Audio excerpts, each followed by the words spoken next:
We're joined by Republican Congressman from Pennsylvania, Guy Reschenthaler, with an update. Congressman, welcome back to National Report. All right, you know the Commonwealth well. Emma, always good to be on, and as always, please just call me Guy. All right, you got it.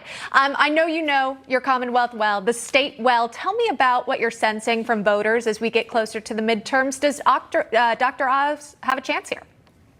Dr. Oz is going to win this race, Emma, and I'll tell you why. It's because voters are discovering just how radical Fetterman actually is. And the trajectory is there for Dr. Oz. He was 16 points down in the summer. He's now closed the gap to 2%. And as I say, trajectory is everything in these races.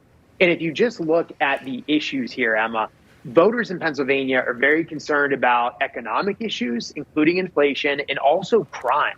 Philadelphia is on track to hit the #1 murder rate ever this year. So that's on people's mind. Pittsburgh is not far behind.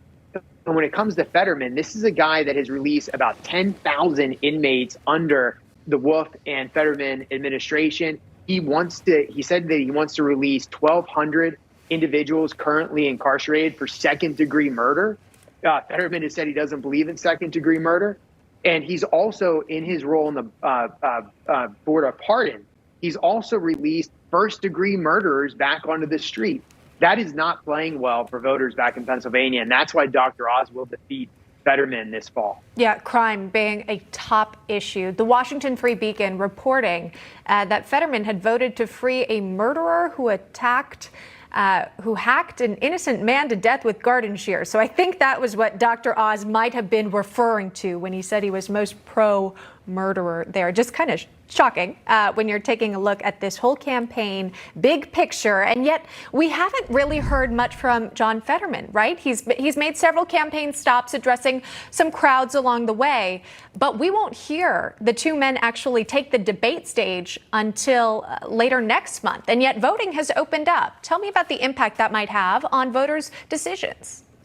Well, this is the new strategy, Emma, of the Democrat Party. Hiding in their basements, not being public, and they're doing it for a reason. It's calculated, just like it was calculated for Biden to hide in his basement in Delaware. It's because the Democrat agenda, the Democrat platform, is wildly out of step with everyday Americans. So it's in Fetterman's best interest to duck debates, to hide from the issues, and not go on record, because his positions are not going to win him votes when the voters discover just how radical Fetterman is. Now, I think it's important that Dr. Oz, by contrast, has been campaigning all over the state. I've been at campaign stops with him.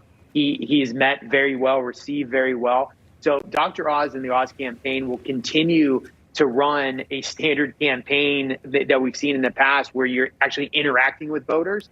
But I think Fetterman, just like Biden, will continue to dodge questions, dodge public appearances. And again, it's because their positions are so radical, they have to avoid interacting with the public. Even mainstream media outlets, including the Washington Post, have called for Fetterman to debate Oz often, and also release personal medical records, something they had also called on for Donald Trump and President Biden. All right, as you mentioned, Dr. Oz, he kind of relied on his medical background recently when he visited a detox center in Kensington. It's an area in Pennsylvania that has been hit hard by the opioid epidemic. Take a listen to this interaction. So what are you going to do about our addiction problem? The solution is this: getting people to go to detox and give it a chance. It's going to fail a lot of times, but it's going to succeed a lot as well. You just keep trying until it finally works. So what do you think, if he were to be elected, a Senator Oz would approach the opioid crisis that we are seeing, considering the open borders that are also taking place where we know drugs have come across?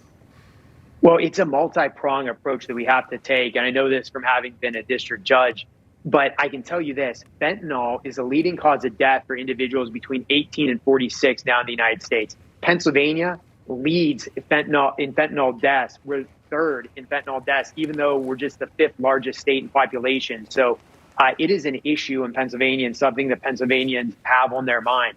Now, I can tell you that what we need to do with fentanyl and illicit drugs is we have to secure the southern border. This is a national security issue. It's a public health and safety issue as well. So that's the first step. Also, we need to make sure we hold China accountable, because a lot of the fentanyl is coming from China that is killing individuals in Main Street America.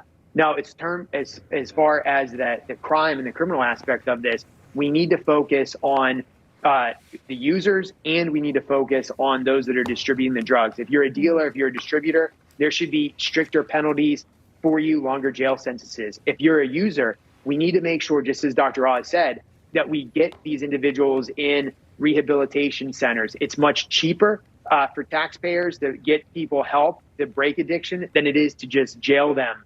So we should focus on, we should bifurcate between the user and the drug dealer and have very different trajectories in the criminal justice system for them. Yeah, don't give up on these people. Quite frankly, they're American citizens. Guy Reschenthaler, a congressman from Pennsylvania. Sir, we appreciate it today. Thanks for joining us. Thanks, Emma. You got it. Thank you.